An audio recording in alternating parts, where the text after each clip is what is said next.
I don't know, 30 years. It's just been constant change, which I think most people agree is a good thing, because it means there is money around to be changing things. So this road, there's not much visually that's stimulating because it's offices and the like, but at the end of this road we'll be turning right. We'll cross the river for the first time together. We'll cross on a bridge which should have you spontaneously bursting into song. Or are you too jet lagged to do that just yet? When we turn right after a block or two, I have no idea what a block is actually, I just like it from American movies, a block. We don't have grid systems, so I haven't got the slightest idea what a block is. But I found myself using the phrase. Milton Keynes. Yeah, we don't have cities really that are in a block, a grid system. But yeah, at the end of this drag were some striking modern buildings looking like oil refineries or something coming up on either side. We will cross London Bridge, and then we will cross an even more famous bridge called Tower Bridge. This is all new stuff on either side of us as I'm talking. The architecture in the city is quite weird and wonderful. The architects can do more or less what they want in this area. And the reason for that is there's not much old stuff that has survived from the past. Two reasons. German bombing, Second World War, destroyed about half this area. The other reason there's not much old left in the city is a big fire in 1666, the Great Fire of London. We're going to turn right and aim for the bridge. After 50 yards on the left, we're not allowed to stop, we'll go slowly, a huge column will appear. It is the memorial to the Great Fire of London, 1666, which destroyed about 3/4 of old timber medieval London. There's an outdoor shop, Snow and Rock, on the left. Just keep looking, it's almost too close to see. Tension builds. Just keep looking to the left now. A monument, a memorial to the Great Fire of London, 1666. Biggest freestanding column in the world. The fire started close to it. But more obvious views coming up. The London Bridge is ahead of us. It's a 1970s bridge. The old London Bridge at Lake Havasu, Arizona. I'll say more about that in a moment. But the view on the left, little bit of rain falls, with a forecast rain today. Just get ready to look to the left. We'll just go very slowly. Isn't that tremendous? You'd have to be lobotomized not to be thrilled by that. Frontal lobotomy, or a bottle in front of me. Yeah. But on the left you see Tower Bridge. This is London Bridge. The river flows right to left. The big warship on the left is HMS Belfast. One of her claims to fame, she fired the first salvo 5:30 in the morning, 6th of June 1944, onto the Normandy beaches, the D-Day landings. Winston Churchill wanted to be on board that morning. Eisenhower and the King said no, too risky. We'll be crossing that bridge fairly soon. Back on the right you get an interesting view of the dome of St. Paul's Cathedral. Back on the right, that's where we'll be looping back to take a break. But Old London Bridge was dismantled in the 60s.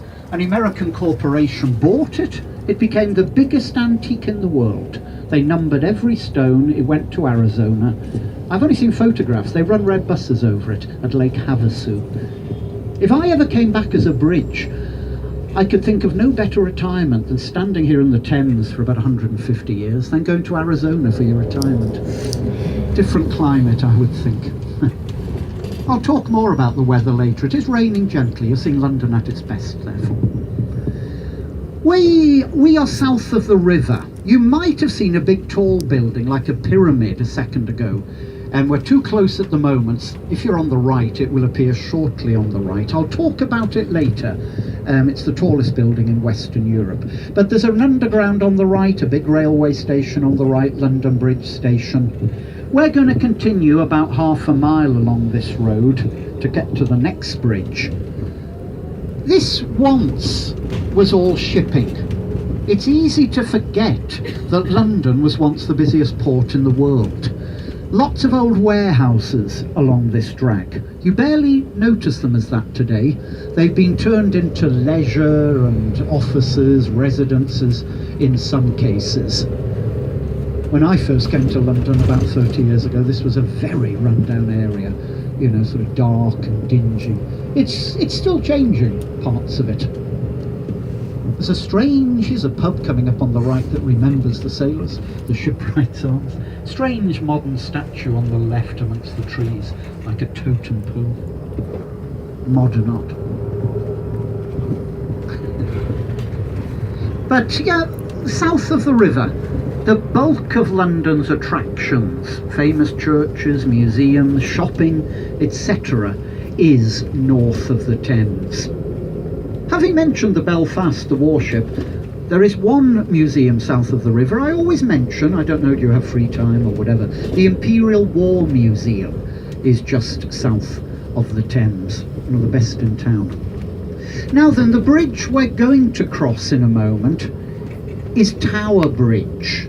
It's so named because it's next to a very famous castle, which I'll talk about in due course. It looks... Oh, the tall building is on the bus in front of us. This took some arranging. Takes years of training, actually. The Shard. That's the best view ever. I might even take a photo of that. You can have a photo of me in the foreground. Don't take a photo and give it to EF, please. This is our guide the whole way through. That big building is behind us on the right. When we cross the bridge, you'll see it. It's called the Shard because it looks like a broken shard of glass. I've always presumed. There is a viewing platform on the top, but it's 1,000 foot, which is the limit for buildings in London. But yeah, Tower Bridge, which we cross in a moment too, is late Victorian. It possibly looks a little bit older. It's a museum today. The bit we will cross, the road section of the bridge, lifts up to let big vessels through. It only happens about once a week these days. I'll tell you the most famous episode that happened on this bridge. It'll be straight ahead of us in a second. In the 1950s, a red double-decker London bus was approaching the bridge, as we're going to in a second. The driver went through the red lights. He had to decide then whether to jump the little gap that was opening or try and reverse. He went ahead, he jumped the little gap, everyone was basically okay.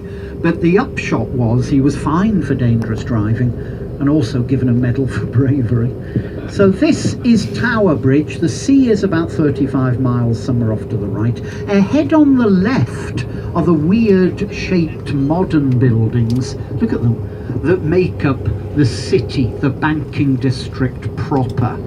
The funny white, funny shaped building on the left, as it were, of that collection, we call the walkie-talkie. You might see one of those buildings ahead on the left, looks like a lava lamp or a suppository or something. We call that one it's an official nickname, if that's not a contradiction, the Gherkin. That's banking ahead to the left. Old river areas down on the right, what used to be shipping, which is now mostly expensive residences. An area we give the blanket term to, Docklands.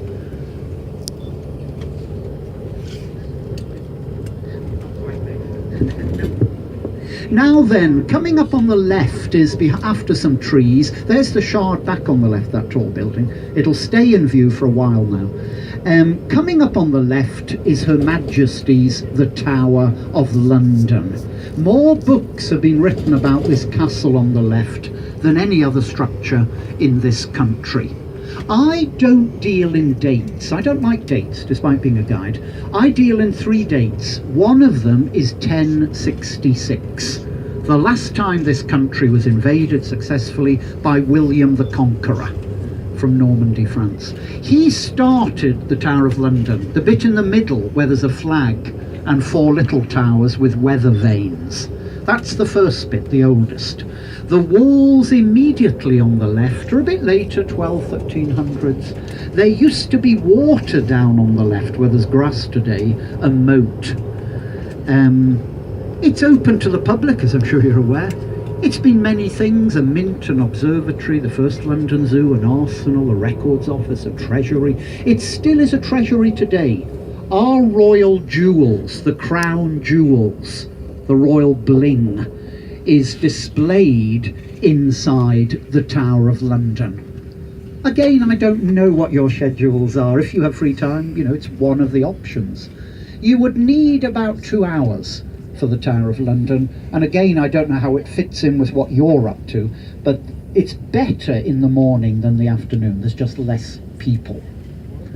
It's not cheap, but there is a lot in there. Always remember, I'm sure you've been told or you're aware, there's a lot that's free in London. All the museums, the art galleries are free. The one museum we don't pass, because it's not on any real route easily, is the British Museum, which is central. We passed 4 museums when I met you. If I was only doing one museum, it would be the British Museum. You know, all the Egyptian, the most famous Greek stuff in the world, much to the agony of the Greeks. But Tower of London will remain for a while on the left. The traffic might go slow for this next mile back to St. Paul's Cathedral. But I'm going to show you something twice as old as the Tower of London. The Romans started London. That's 2,000 years ago, roughly. Very few bits of Roman London survive. Fragments you have to make an effort to find. There is an original bit of Roman wall after 200 yards on the right, after a kid's play park. A bit of wall will appear after the trees on the right. Only the bottom bit is Roman, where on the right, where there's red tiles running through the stone. The bottom 6 foot is Roman. Above that, it's a little more recent medieval. So it's not going to have you blacking out with excitement, but that is a rare bit of Roman London. Tower of London, you see how big it is on the left. It's almost as if the weight of it has, you know, pulled it down. The old moat, the greenery on the left. They did a survey or investigations a few years ago as to the viability of filling it with water again. It just wasn't practical. I'm not sure was it technical reasons or financial, but it would have been brilliant. Okay, so we actually had just left the City of London when we went south of the river. There's a little dragon coming up on the sidewalk about 5 yards from me. It's coming up right next to the coach on the left. We're re-entering the City of London. We have just left it south of the river. We're now heading for the first time with me west, the other way. The Tower of London and Tower Bridge mark the eastern limit of central London. What's behind us is what we call the East End. Always been the less fashionable residential part. It's where the shipping used to be, the docklands, the more obviously working bits of town. I know it's down to 1 lane. Hey? Oh, I know. It says something too. Yes, it'll stop and start the next bit of road. They are doing road works. It's down to 1 lane instead of 2. Little church on the left, All Hallows. John Quincy Adams was married in the church on the left. William Penn was baptised in it. I just read that on the sign outside. Before any of you read it and asked me, isn't that the church where John Quincy went? And was just give you time 1 second. I mentioned the Great Fire of London, the diarist. It might have said that, I don't know. Samuel Pepys, you might have heard of a man, Samuel Pepys. He kept a diary. He watched the Great Fire of London from the tower of that little church, although most of the original church was destroyed in the Second World War. Yeah, it was talking about the war again. I had to do a Second World War tour a few days ago, so it's still very much on my mind. The east side of London was the one that was heavily bombed. What the Germans were bombing, wanting to destroy, were the shipping areas, not the West End where you met me, that first bit of what we've done. There was nothing strategic up there to destroy. What it did cause, this is quite interesting I think, a lot of serious friction in London, because the wealthy people lived on the West End. That area was not being damaged. The poorer working bits of London to the east were being absolutely hammered by bombing. During the Blitz, which is 1940 through to 41, there were 8 months of almost constant bombing of London. One period of 57 nights in a row of heavy bombing. But what it meant, the government of the day was seriously worried about insurrection, communist agitation on the east side of London. It did happen, flare-ups. It was only when the West End started to get hammered a bit itself that things calmed down. The most famous incident was when, in this context, was when Buckingham Palace was first bombed.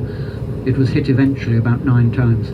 The late Queen Mother, who died about 10 years ago, she said to the press she'd never felt happier because now she could look the East End in the face, i.e. they were all in it together. Banking, banking, banking. Although the building on the left, coming up a dowdy building with arches, is the old fish market of London. It's now a temporary exhibition space. On the left, old Billingsgate Market, once famous for fresh fish and foul language. Everything from anchovies to zanders. The fish market today is about 5 miles behind us to the east. There are lots of little churches in this area amongst the offices. There's one coming up, a good example in stone on the left as I'm talking. Its bells are ringing.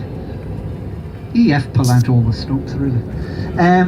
After the big fire of London, 1666, Christopher Wren, I've mentioned the name, the architect, rebuilt a lot of London. He rebuilt St. Paul's Cathedral, the previous one had been destroyed. He rebuilt about 50 little churches in this area, which means if you're a guide and you're not sure about a church, if you say Christopher Wren, there's an 80% chance you're going to be correct. I'm going to point out a couple more of his little churches on the right-hand side before we come to his masterpiece, St. Paul's.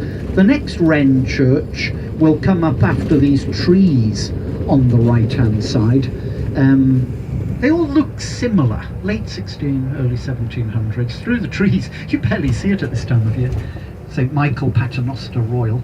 Then there's another Wren church in a second on the right, which is much easier to see, to be honest.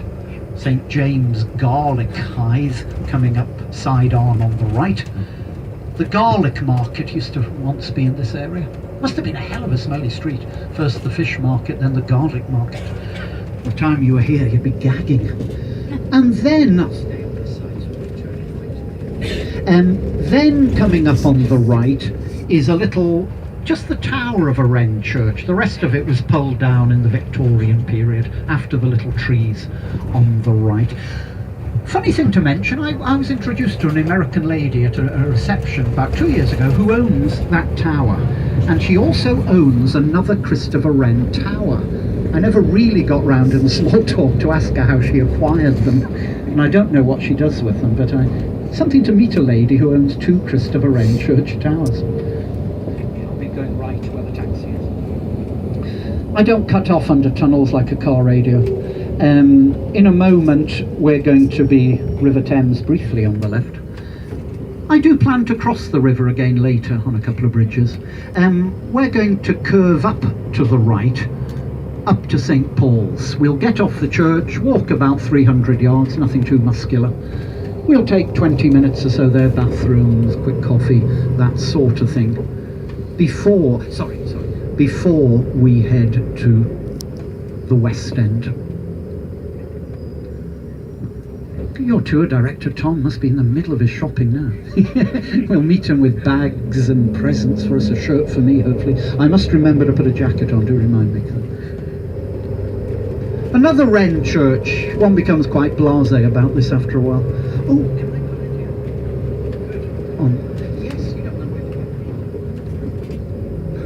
okay, I've just changed my plan. We're doing well for time, I mustn't tempt fate. What we're going to do is get off here. We're going to walk 200 yards ahead, cross the road, walk to a footbridge, pedestrian bridge. If you know Harry Potter, you'll know it. Just for a quick view, then we'll walk back to the church, which is very close, for a break. Stick